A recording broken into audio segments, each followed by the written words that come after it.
Right, you're watching TVC Breakfast. Let's get to our next discussion now. The Senate Ad Hoc Committee on Oil Theft has commenced investigations into oil theft and illegal bunkering activities in the Niger Delta region.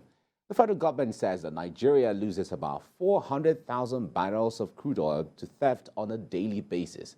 Last week, the Petroleum and Natural Gas Senior Staff Association of Nigeria, Pengasan, embarked on a nationwide protest, threatening to shut down oil production for 30 days if the federal government fails to curb oil theft. President of the association, Mr. Festus Osifo, accused stakeholders in the oil and gas sector of complicity in oil theft. And while this issue is yet to be resolved, the recent award of a pipeline surveillance contract by the Nigerian National Petroleum Company Limited to a company promoted by a former Niger Delta militant government, Ekpemupolo, popularly known as Tompolo, is creating tension in the Niger Delta. Now, some stakeholders from the region are worried that the contract worth 48 billion naira may cause war in their land. This is the crux of the next discussion. Joining us now is petroleum engineer, accountant, and tax expert, Bala Zaka. It's nice to have you join us, Bala. Good morning. Thank you. Great. And I know you've been following this development. When government decided to award, or allegedly awarded this contract to Tompolo, a lot of Nigerians reacted to it, knowing the peculiarity of the Niger Delta, where if some of these things are not spread, knowing that these pipelines run through communities, run through states, run through different enclaves, and so on. But from your perspective, you are the expert. What is the right or wrong, or what are the issues around this contract? Well, it's not the value of the contract that was my concern, but the summary is that all the security agencies, all the bodies, all the organizations that were supposed to be saddled with the responsibility of making sure we guarantee the security of pipelines have failed. That was just the summary, or that was what the government meant. And this is a case of all security agencies have failed, and probably a corporate entity owned by an individual had everything it was going to take to secure the pipelines. To be honest, between you and I was a bit disappointed, because if all those security agencies cannot secure the pipelines, then why do we have them? But in another way, again, you know, when you talk about, corporate social responsibilities, there are, and also in line with what we call local content development initiatives. Sometimes it's good to also help locals, but not to 100% hand over and transfer, you know, the security management and surveillance of pipelines to an individual in a country where laws and agencies exist. So it depends on who really you're talking to. Right. So with the government handing over this contract to government, Ekpemupolo, does it show that we are perhaps helpless dealing with the situation? And will Tompolo's taking over the monitoring of these pipelines put an end to oil theft, in your point of view? Well, government handing over to Tompolo alone, summarizes everything. It's a clear indication that all the security agencies have either run out of ideas or they are helpless. And most importantly, what I thought was, even if something like that was going to happen, it will be handed over to a consortium of the Tompolos or the Tompolo equivalents. In other words, if you have probably a Tompolo in Delta State, in Bayelsa State, in Imo State, in Cross River State, in Akwa Ibom State, because I'm now talking about those states where we have pipelines and oil and gas activities, or the areas we generally classify as Niger Delta. You should look for all the Tompolos, you know, positively this time around, then see them as a consortium. organize a kind of meeting, organize a kind of conference or something, awareness and sensitivity discussion in line with stakeholders. And stakeholders this time around means security agencies and even oil company owners or oil company operators. Then you have that collective meeting. Then in situations like that, you will arrive at a congruency.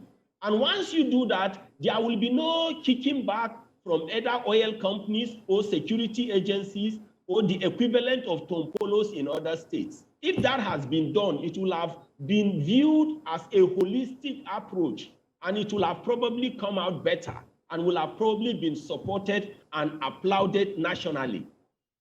Right, but in the words of Tompolo and some, people who are in support of this initiative, even including Governor Kowa, who said that it is needed to give community leaders a sense of belonging in securing these installations. Some of them even went as far as noting that, after all, the people, the residents in these riverine communities are even the one directly impacted by the theft, the enormosity of this oil thefts that we have on our hands. What do you make of that argument?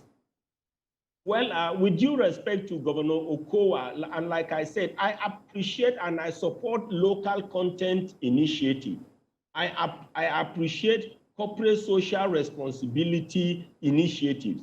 But like I also said, when you look at it holistically, we have the equivalent of Tompolo in Akwa Ibom State, in Imo State, in Cross River State, in River State, in Bayelsa State. What we are saying is it will have been holistic.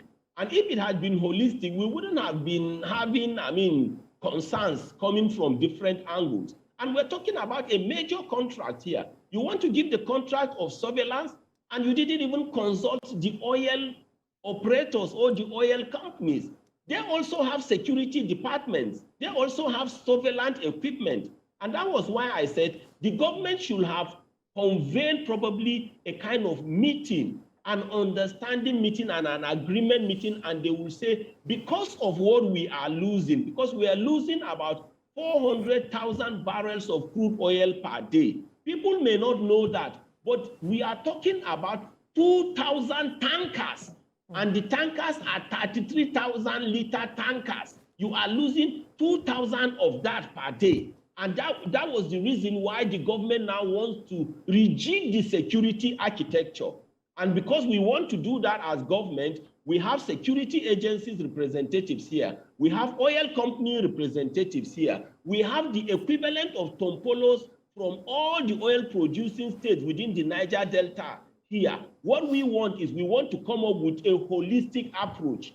How will this consortium operate? And what will be the delineation? What will be the security approach? What will be the reporting approach, the surveillance approach? So if they had done that, I bet you everybody will have applauded it, not only within the Niger Delta, though largely the benefits will go to the operators within the Niger Delta, but it will have been applauded nationally. Even the global oil community will have appreciated it, because the crude oil theft has really created business climate hostility within the oil and gas operators in Nigeria. And it has sent a bad signal to the international community, especially within the oil and gas community.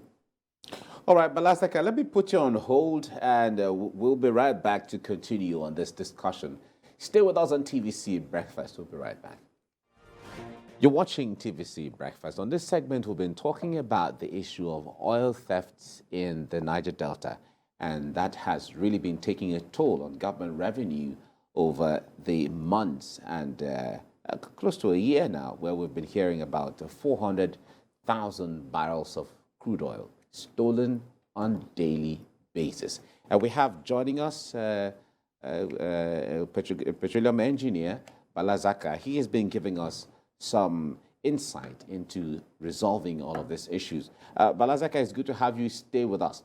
Now, from your perspective, well, you were offering an idea regarding how it should have been done. But now that it's been done the way government has decided to do it, do you foresee any chaos in the Niger Delta going forward? Because from reports that we got, some other former militants or warlords, however way you put it, have been protesting, and they're saying this is not right because, in fact, they compared themselves, some of them compared themselves to Tompolo and said that they controlled a larger expanse of land, they controlled more troops, as the case may be. Why would they give that kind of contract to him and not consider them? Do you foresee any issues going forward in the Niger Delta?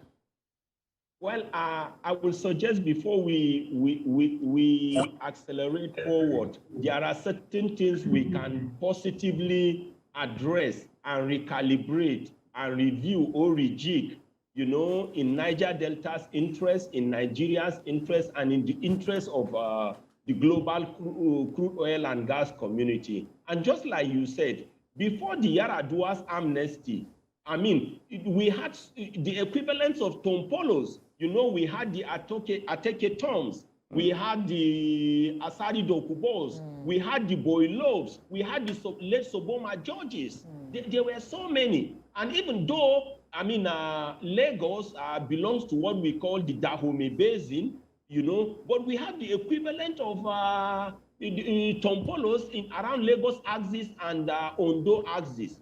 But today, I mean, they are accepted, and we have seen them as positive and progressive Nigerians because of the amnesty. So, I mean, instead of saying moving forward, why can't we think about recalibrating the strategy, the modality, and let them come and let us have them as a consortium? And most importantly, let there be a meeting also with the security agencies, so that the security agencies will not feel downcast and dejected. And most importantly, we have the crude oil and gas operators, the real investors. You can't take such decisions without the investors. And the investors also have security departments. They probably have their own surveillance departments and equipment. And that is why sometimes we ask and call for congruency. Between you and I, it is not that an act has been passed giving Tompolo this contract and it has already been gazetted, or it is something that has gone to the Supreme Court and is the final arbiter. No, it can be reviewed.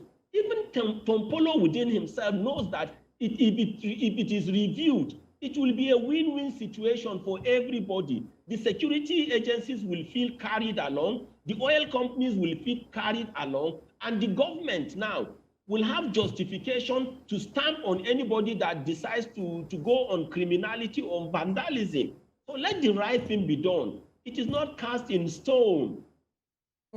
Whatever steps we are trying to take, whether kinetic or non-kinetic measures, is it actually addressing the issues at the root, or we are just treating the symptoms? To be honest with you, because the pronouncement has been made, people like me wouldn't want to talk further. But ordinarily, honestly, if you ask, situations like this, you're talking about criminality. It is criminality that is taking place. We have economic saboteurs, we have economic marauders, we have economic vampires trying to destroy that sector that generates so much for Nigeria. It should have been approached from a completely different angle or perspective.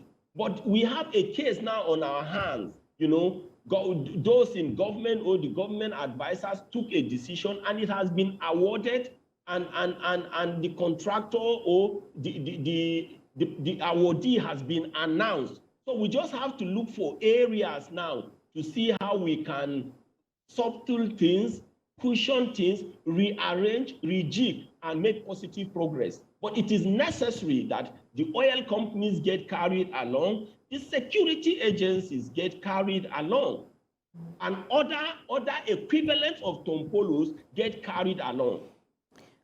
But even with what has already happened now, the government, yes, gave the contract out, but as you have noted, there is still room for a review. There is still room for an outright cancellation or rejigging, right? Yeah, I think I will not support outright cancellation. It is too late, because that is the case of shooting before aiming. You know, but honestly, it can be reviewed. And like I said, it is not something that has been gazetted. You know, it is not an act that has already been passed. You know, it's a pronouncement which we respect, you know, as loyal citizens. But honestly, so many stakeholders have been left out of the net, and it will not be good for the oil and gas industry, for the Niger Delta, for the image of Nigeria, and the global image of the oil and gas operators, and in Nigeria in particular. Yes, and in terms of putting the problem of this oil theft crisis, in terms of putting it in the right picture, some have said it is the crux of the problem. It's not even an issue of Nigeria's capacity to produce the needed oil. Oil theft, as it is the kind we are facing. You've talked about, the number of, volumes of oil that is being stolen by this high-powered cabal. That is the root of Nigeria's problem. Do you agree, or is there something bigger that we are missing?